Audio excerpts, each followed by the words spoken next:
मग तिच्या 10 चुका शोधल्याच पाहिजेत. ते अति आनंदाने पाहायचे आणि चांगला रिस्पॉन्ड करायचे. तर मी एका पहिलीच्या वर्गात गेलो तर पहिल्या पाकावरचा एक मुलगा एक वही अशी खाली घेऊन बसला होता अशी. तर मला काय कळेच नाही. म्हटलं बघू वही बघू. तो म्हणाला मी नाही दाखवणार. म्हटलं का? तुम्ही मला ओरडाल. मी कोणालाच ओरडत नाही. मग तुम्ही मला माराल. मी मारत नाही. मग शिक्षा कराल.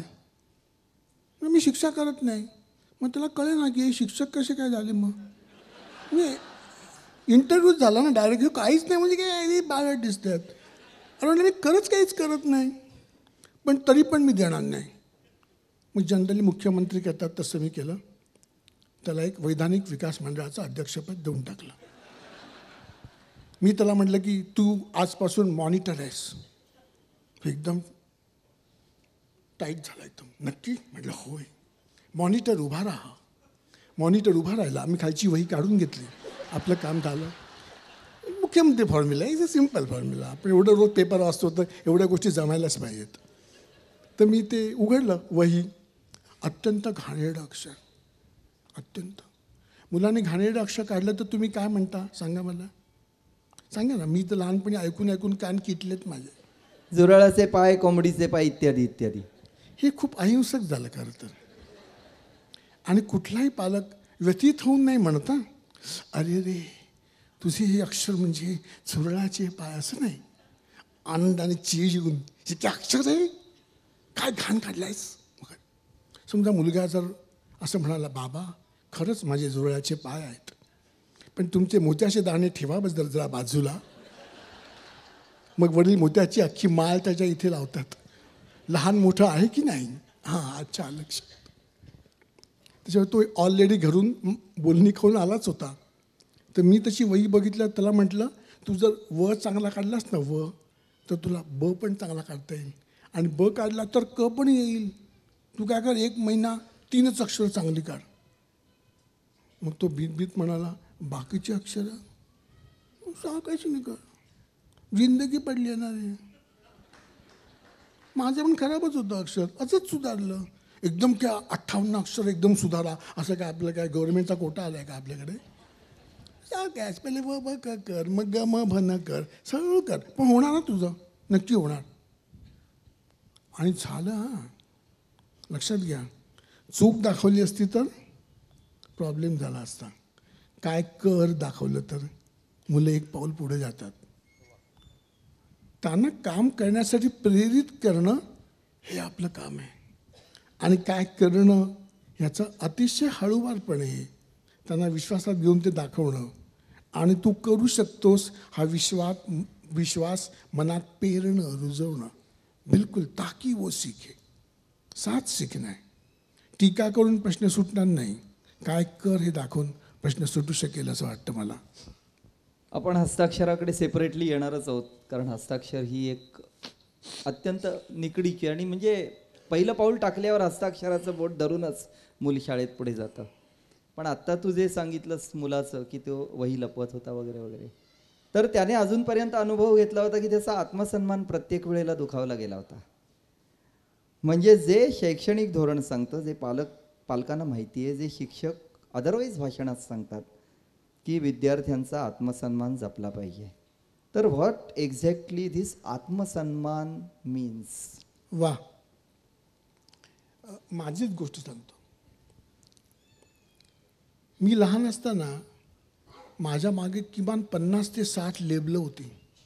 म्हणजे मी बावळटच आहे, मी चेंगटच आहे, मी मूर्खच आहे, मी बेअक्कलच आहे, मला 4 चौघात बोलताच येत नाही, मला कुठे गेलं तर उभंच राहता येत नाही, निबंध तर नाहीच लिहित त्याला. सतत आई तर सकाळी 4 लेबल लावल्याशिवाय कॉफी प्यायची नाही. शाळेत गेलो तर शिक्षक वाटच पाहत असायचे. आलास का अभ्यास केलाच नसतील गणितच त्याला येत नाही अमुकच नाही तमुकच. सतत. मी खरं सांगतो हा. सुखा समाधानाने शाळेत गेल्याचं आणि आनंदाने घरी आल्याचं माझ्या आयुष्यात एकही दिवस नाही. एकही प्रामाणिकपणे बघत आपलं खोटं हो ती माझी दिव्य शाळा आता मला काय अजिबात वाटत. माझ्या आयुष्यातला लहानपणचा सगळ्यात चांगला काळ हा शाळेतून घरी येण्याची वेळ असायची ना तो असायचा. कारण तेव्हा कोणीच मला ओरडायचं नाही आणि त्या काळात मी घरी येताना जवळजवळ रोज 300 रुपयाची खरेदी करायचो रोज. इंटू ब्रॅकेट मनातल्या मनात प्रत्येक दुकानासमोर उभं राहायचो. हा टी शर्ट घेतला, याला काय मनात मला 180, ओके किती शिल्लक राहिले पैसे पुढे. पण शिखर स्वीट मार्ट, काजू कतली नको खाऊया, आज अंजीर बर्फी खाऊ, काल ती खाल्ली होती. घरी जाऊन बोलणी खायचीच आहेत, आत्ता काजू कतली खायला का. आई मला विचारायची पण तुला घरी यायला उशीर का होतो, हे रहस्य मी कधीच सांगितलं नाही. आता लेबल पाठी होतीच. मग मी मोठा झालो, मग ती लेबल काढून ठेवली. 20 वर्षांनी मला मुलगी झाली. ही लेबल कोणाला लावणार. ईश्वराने आपल्याला मुलं कशाला दिलेली आहेत, डाफरायला, ओरडायला, हो की नाही. मग माझी आई मला मूर्ख बोलली असेल तर महागाई भत्त्याप्रमाणे लेबल वाढतंच ना. मग मी माझ्या मुलीला फक्त मूर्ख म्हणेन का, नाही. मी मूर्ख असेल तर माझी मुलगी कोण असेल, महामूर्ख. धन्यवाद माझ्या मताशी सहमत झाल्याबद्दल. म्हणजे मला कळलं एकंदर तुमच्या घरात पण लेबलांची एकंदर विक्री किती जोरात चालू आहे ती. मी बेअक्कल असेल तर ती 100 बेअक्कल, काढव मूर्ख. माझं काही बिघडलं का, नाही ना. पण तुझं पण नाही. ही खानदानची परंपरा पुढे सुरू राहिलीच पाहिजे. बिलकुल स्टॉप दिस नॉनसेन्स थिंग. लेबल लावून कुठल्याही मुलाच्या वर्तनामध्ये फरक पडत नाही. एक महान सत्य आज समजूनच घ्या. 8 वर्षापर्यंत 3री किंवा 4थी पर्यंत इंटू ब्रॅकेट दुर्दैवाने मुलांचा पालकांवरती विश्वास असतो. 5वीत गेल्यानंतर त्यांना साक्षात्कार होतो की फार यांच्या नादाला लागू नये. पण एक 4थीपर्यंत त्यांना असं खूप सिरियसली घेतात आईवडिलांना, कारण तेव्हा एकदम संस्कारक्षम वय असल्याने फवारणी चालू असते. मातृ देवो भव, गुरु देवो भव, पितृदेवो भव. अरे बापरे, देवांचे दुसरे अवतार आपल्या घरात डायरेक्ट. आणि ते देव काय म्हणतात, बेअक्कल, मूर्ख, गाढव. मग त्यांचा देवावर विश्वास असतोच. मग त्यांना असं वाटतं आई ज्या अर्थी मला मूर्ख म्हणते त्या अर्थी मी कोण असेल, अर्थातच मूर्खच. मग ते मूर्खासारखेच वागतात. मग मातृदेव त्यांच्या शापवाणीवरती खुश होऊन पुढची शापवाणी उच्चारतात. मुलगा बिघडत जातो, आई वडील बिघडत जातात. 5वीमध्ये मुलाला कळतं की आईकडे लिमिटेड स्टॉक आहे.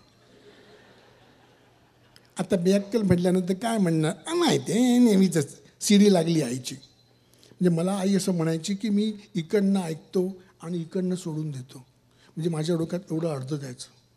आता लेटेस्ट टेक्नॉलॉजी आहे, मुलं इथून ऐकून इथूनच सोडतात.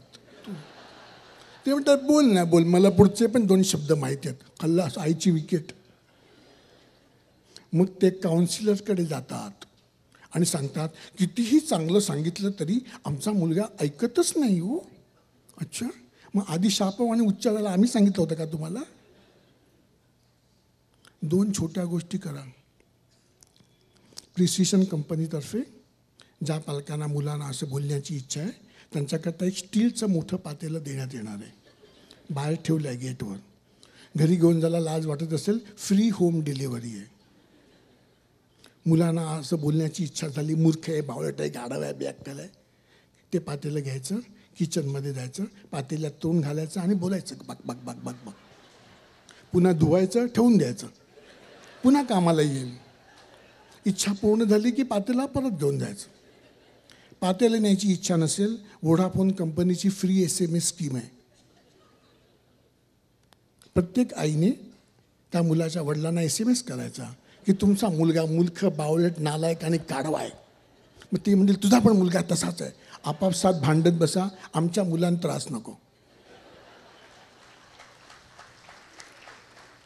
बिलकुल आज से नो लेबलिंग. त्रास होईल, असं होईल, ग ग ग असं होईल, गाढवा म्हणाल होईल, ग ग म्हणलं मुलगा आई काय म्हणतेस, नाही गणपतीचं नाव घेते बाजूला, होईल, इच्छा होईल. पण लेबल लावू नका. लेबल लावणं म्हणजे मुलाचा आत्मसन्मान दुखावणं. लक्षात घ्या. बिलकुल हम बदले, हम कोशिश करें. आपण त्या मुद्द्याकडे येणार आहोत, कौतुक या मुद्द्याकडे येणार आहोत. पण सगळ्यात मुलं जी दुखावली जातात ती लेबल लावल्याने दुखावले जातात. आणि काही पालकांना तर घरात पाहुणे आल्यानंतर त्यांच्यासमोर लेबल लावण्यामध्ये आणखी आनंद वाटतो. बघा अजून अमुक करता येत नाही, ते बघून काय करणार तुम्ही बघा. पण ते चहा प्यायच्या आशेने आलेले असल्यामुळे ते काही म्हणू शकत नाहीत. हो हो वा वा म्हणतात. अच्छा मनात एवढंच म्हणतात वडिलांच्या वळणावर गेलाय, पण जाहीर बोलू शकत नाहीत ना. कशाला आपल्या मुलांच्या तक्रारीसमोर खांद्यांची वाट लावायची. म्हणा ना माझा मुलगा चांगला आहे, काय प्रॉब्लेम आहे का. बघा काय करतो का, बघा अमुक करतात काय करतो. मग ते पालक पण काय करतात, तुम्ही त्यांच्या घरी गेलेत की हा बॅकलॉग ते भरून काढतात. पण त्यांच्या होम पेजवर तुम्ही आहे ना, आता मला तुम्ही ऐका, मला ऐकवलं होतं ना, आता माझं ऐका. थांबवू आपण आजपासून, किमान मुलांविषयी चांगलं बोलायला सुरुवात करू. त्रास होईल हळूहळू, बघूया. वा वा. तरी 80% लोकांनी टाळ्या वाजवल्या, हे खूपच झालं. काही वेळा 100% लोक टाळ्या वाजवतात की हो आम्ही बोलू. म्हणजे प्रगती आहे, चांगलं आहे म्हणजे. हो हे का होत असेल राजीव, मला वाटतं की आपल्याकडे काही अनेक गोष्टी पॅटर्नाइज झालेल्या आहेत. म्हणजे त्याची पाळंमुळं अगदी पिढ्यानपिढ्या, पालकांच्या दृष्टिकोनातून किंवा शिक्षकांच्या. शासनाची धोरणं आता बदलली, चांगली झाली, हा भाग वेगळा. पण हे का घडलं असेल माझ्या मते, की वर्षानुवर्ष आम्ही आमचे वडील त्यांचे वडील ऐकत आले की छडी लागे छमछम विद्या येई घमघम. म्हणजे शिक्षेचं महात्म्य इनडायरेक्टली हे असं सांगितलं गेलेलं आहे. जर वेळ आलीच तर म्हणजे मग शिक्षा द्यावी की न द्यावी, शिक्षेचं महत्त्व आजच्या काळात आहे की नाही, असणारच ना, शिक्षा द्यायला लागणार. शाळेत नाही आहे, भयंकर शिक्षकांचा प्रॉब्लेम झाला आहे. शाळेत नाही, आपण घराविषयी बोलूया. हां चालेल. हां तुम्हाला काय वाटतं, मुलांना थोडंसं तरी शिक्षा करायला पाहिजे ना, म्हणजे प्रेमाने वगैरे, प्रेमाने 2-3 सांगण द्यायला पाहिजेत नाही का. प्रेमाने असं काय कोण रागवून मारतं का मुलांना, आपलंच मुलं आहे नाही का. पण प्रेमाने एक सांग. आणि धाक तर हवाच, नुसत्या डोळ्यांनी काय धाक खाली राहत नाही, लक्षात घ्या. मी स्टार माझा म्हणजे आता ABP माझावरती 2 वर्ष लाईव्ह कार्यक्रम करायचो, लाईव्ह दर्शन. तुम्ही जर यूट्यूबवर राजू तांबे नाव टाकलं तर 40 व्हिडिओ बघायला मिळतील. महाराष्ट्रातले तमाम पालक इंटू ब्रॅकेट त्रस्त पालक मला वाटेल ते प्रश्न विचारायचे. पण एका अत्यंत धीट पालकाने मला असा प्रश्न विचारला. त्यांनी असं सांगितलं की माझे वडील मला लहानपणी मजबूत मारायचे. मजबूत त्याचा शब्द आहे, मजबूत मारायचे. पण काय बिघडलं, आता तर मी एका सॉफ्टवेअर कंपनीमध्ये सिनियर इंजिनियर आहे. सिनियर ना म्हणजे ते पण त्यांनी सांगितलं. मग मुलांना का मारू नये, चांगला प्रश्न आहे की नाही. मला तर खूपच भरून आला हा प्रश्न ऐकून. तर मी म्हटलं की खूपच चांगलं, तुमच्या वडिलांचे तर मी अत्यंत आभारी आहे. पण मी तुम्हाला एक प्रश्न विचारू का हो. लाईव्ह आम्ही त्या माणसाला बघत नाही, तो मला बघतोय. तर मी त्यांना म्हटलं की तुम्ही जर 40 वर्षापूर्वी मजबूत मार खात होतात तर तुम्ही वडिलांना असंच बोललात का, बाबा मला आणखी 2 लाथा घाला, मला सॉफ्टवेअर कंपनीत जायचं आहे, आई तू पण थोबडव मला, कारण मला सिनियर इंजिनियर व्हायचं आहे. आणि आपण नातेवाईकांना पण बोलूया का पत्र पाठवून, म्हणजे ह्या यज्ञात ते पण सहभागी होतील. आणि बाबा तुम्ही थोडं ब्रेक घेता का, तुमचं थकल्यासारखं वाटतंय, जरा चहा करू का जरा, मग पुन्हा नवीन जोमाने दे रपारप, असे उच्च विचार होते का. एक झणकान कानाखाली बसल्यानंतर तुमच्या मनात विचार आला का की आपल्या भविष्याची पहाट झाली वाटतं, असा काही विचार आला तर काय. म्हणजे मला उत्सुकता आहे. म्हणजे तुम्ही म्हणता आता सिनियर इंजिनियर, कुठल्या मुलाला असं वाटेल मारल्यानंतर, हो आई माझ्या प्रेमाखातरच मारत आहे, आई कर ना माझ्यावरती प्रेम, खूप दिवसामध्ये मला थोबाडलं नाहीस, दे ना 2 लाथा आई. कैसे सोच भी रहे आप लोग. एका पालकाने मला उभं राहून सांगितलं खुलेआम, आम्ही म्हणे प्रेमाने मारतो मुलांना, प्रेमाने. म्हणजे प्रेमाने मारलं तर गार वाटतं का म्हटलं एकदम. मग आई वडिलांवर प्रेम करता का तुम्ही. खूप दिवसांनी आई भेटली की एक सटकन द्यायची प्रेमाने. बाबा जरा पाठ करून उभे राहता का, एक गुच्चा मारायचा होता तुम्हाला. हो का, किती दिवसांनी भेटताय, बघू तरी पुन्हा उठतात का. म्हणजे जे प्रेमाने मारत असतील त्यांच्याविषयी मला अजिबात ऑब्जेक्शन नाही, त्यांनी मारावंच. पण सुरुवात आपल्या आईवडिलांपासून, हातात काठी घेऊन नवऱ्यापासून मग करावे. शेवटचा नंबर मुलांचा, जिवंत राहिले तरच. हे डोक्यातून काढा. शिक्षेचं समर्थन होऊच शकत नाही, होऊच. म्हणजे मी ह्यातून गेलो अनेक वेळा हाताला खाज सुटली आहे, माराव की एकच असे अनेक वेळा वाटलं आहे. तरीसुद्धा एक वाक्य मनामध्ये नेहमी लक्षात ठेवा. एक, आपण ज्यांच्यावरती प्रेम करतो त्यांना आपण शासन करू शकत नाही, कधीच कधीच नाही. प्रेमाची अत्युच्च पातळी ही माफ करणं आहे, समजून घेणं आहे, माझं मन मोठं करणं आहे. रागावणं, शासन करणं नाही. प्लीज हम बदले. उजव्या हाताने मारायची इच्छा निर्माण झाली, डावा धरा. मुलाला सांगा की मला खूप वाईट वाटतंय, मला तुला मारावं असं वाटतं, मला 2 मिनटं शांत बसू दे, पण मी तुला मारू शकत नाही, because I love you, still I love you.